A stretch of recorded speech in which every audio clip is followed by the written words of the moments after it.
ناصر صدر.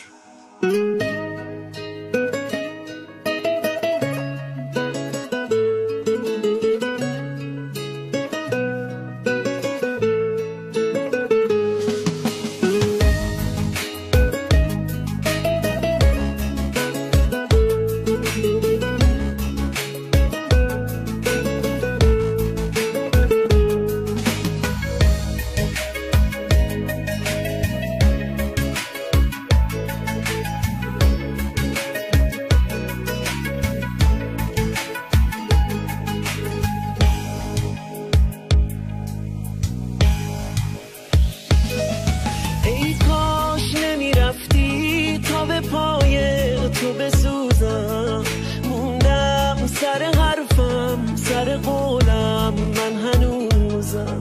هیچ وقت نمیخواستی که بمونی تا بمونم، هیچ وقت نمیذاشتی همه حرفاتو بدونم. ای کاش میدونستی از وقتی که رفتی من کسی ندارم. ای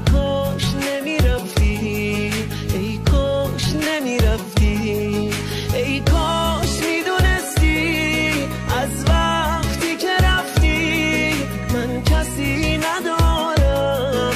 ای کاش نمیرفتی، ای کاش نمیرفتی.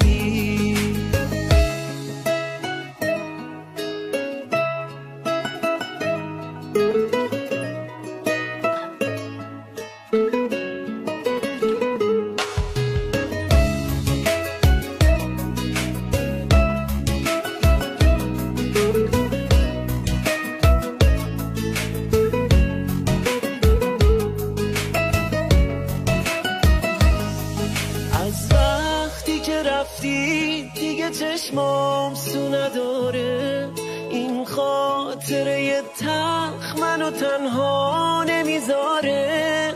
خیلی سوت و کوره خونه بی تو، گل نازم، من فکر نمی کردم توی این بازی ببازم.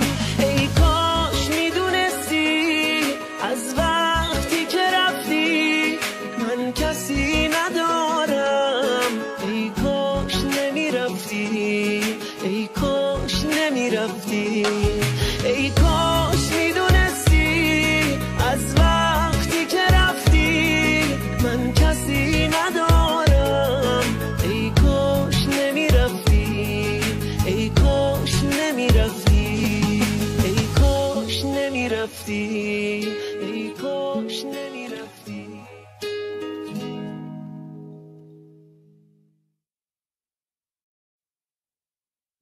ناصر صدر.